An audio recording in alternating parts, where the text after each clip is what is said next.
న్యూజిలాండ్స్లో చూస్తున్నాం మనం. మాజీ సీఎం జగన్ యూరప్ పర్యటనకు సిబిఐ కోర్టు అనుమతించింది. కానీ పలు కండిషన్స్ పెట్టింది. వచ్చే నెల 1 నుంచి 30 లోపు యూరప్ పర్యటనకు జగన్ అనుమతి కోరారు. 15 రోజులు యూరప్కు వెళ్లేందుకు అనుమతించడంతో పాటు యూరప్ నుంచి తిరిగి వచ్చాక వ్యక్తిగతంగా కోర్టులో హాజరు కావాలని కోర్టు ఆదేశించింది. దీంతో మాజీ సీఎం జగన్ డైల్మాలో పడ్డారని తెలుస్తోంది. 2019 నుంచి 2025 కాలంలో ఏ కేసులోనూ జగన్ కోర్టుకు హాజరయ్యలేదు. కానీ పాస్పోర్టు రెన్యువల్కి కూడా మాజీ సీఎం కోర్టుకు హాజరు కాలేదు. అయితే యూరప్కు వెళ్ళకపోతే కోర్టుకు వెళ్లాల్సిన అవసరం లేదన్న ఆలోచనలో జగన్ ఉన్నట్లు సమాచారం.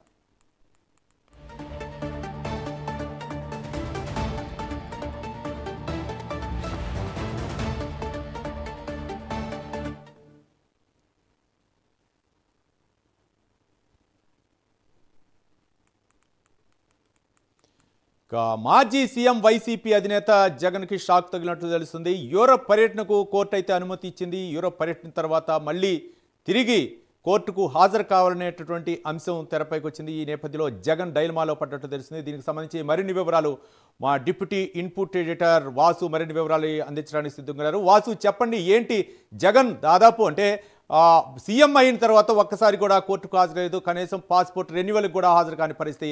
కానీ ఇప్పుడు కోర్టు ఇచ్చినటువంటి ఆంక్షలు అవ్వచ్చు, ఆయనకి ఇచ్చినటువంటి అనుమతి అవ్వచ్చు, ఏ విధంగా చూడొచ్చు అంటారు వాసు?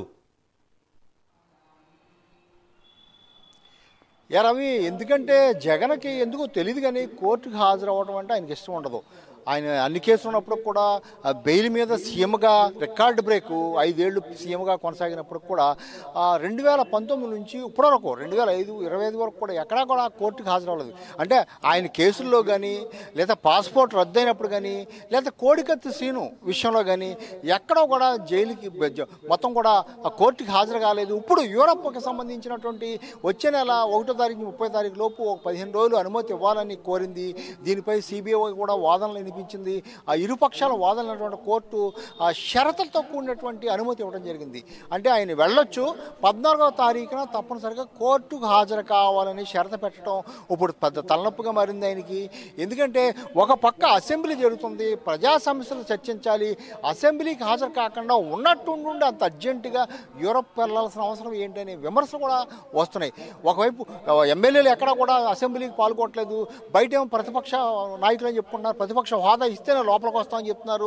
ఇలా ద్వంద్వ వైఖరిస్తూ ప్రజా సమస్యలని చెప్తుంటూ ప్రజా సమస్యలపై పోరాడుతున్నాం, ఎక్కడ కూడా రాష్ట్రంలో ఏ పరిస్థితి బాగోలేదని చెప్తున్నటువంటి జగన్ ప్రెస్ మీట్లు పెట్టి ఈ విధంగా మాట్లాడ తప్ప అసెంబ్లీకి రావట్లేదని కూడా విమర్శిస్తున్నారు. ఈ నేపథ్యంలో అసెంబ్లీకి వెళ్ళకపోగా యూరప్కి వెళ్ళడం పట్ల, యూరప్కి అనుమతి తీసుకోవడం పట్ల చర్చ జరుగుతుంది. మరోవైపు జగన్ కూడా డైలమాలో పడ్డారు. ఎందుకంటే ఇంతవరకు కూడా కోర్టుకి హాజరవలసిన ఏదో ఒక వంకబెట్టి సీఎంగా ఉన్న సెక్యూరిటీ రీజన్స్ పెట్టడం జరిగింది. ఇప్పుడు అనేకమైన రీజన్స్ పెట్టడం జరిగింది. ఇప్పటివరకు కూడా హాజరు కావట్లేదు. అంటే సీఎంగా ఉన్నప్పుడు హాజరు కాలేదు, ఆయన చెప్పుకున్నట్టు ప్రతిపక్ష హోదా ఉన్నప్పుడు కూడా హాజరు కాని పరిస్థితి. ఆయన చాలా కేసులు ఉన్నాయి, ఆస్తులు కూడా జప్తు చేయడం జరిగింది. ఆయన సంబంధించినటువంటి పాస్పోర్ట్ రద్దయినప్పుడు కూడా కోర్టుకు హాజరు కాలేదు. అదేవిధంగా కోడికత్తి సీన్ చెప్పొచ్చు, విశాఖపట్నంలో ఆ సంఘటన జరిగింది. ఆయన ఎలక్షన్ ముందు ఆ కోడికత్తి సీన్ ఈయన మీద హత్యాయత్నం చేశారు, ఆయన కేసు పెట్టడం జరిగింది. అన్యాయంగా అతన్ని దాదాపు సంవత్సరాల తరబడి కోర్టులో చెప్పి జైలు పాలు చేయడం జరిగింది. ఎంత వాళ్ళు చాలా పేదరికంలో ఉన్నటువంటి తల్లిదండ్రులు కూడా జగన్ వేడుకోవడం జరిగింది. వచ్చి ఒక్క సాక్ష్యం చెప్పండి అయ్యా, కోర్టుకు రండి అని వేడుకోవడం జరిగింది. అయినప్పుడు కూడా ఎక్కడ ఆయన కోర్టుకి అటెండ్ కాలేదు. ఇప్పుడు యూరప్ అసలు ఎందుకు వెళ్తున్నారు?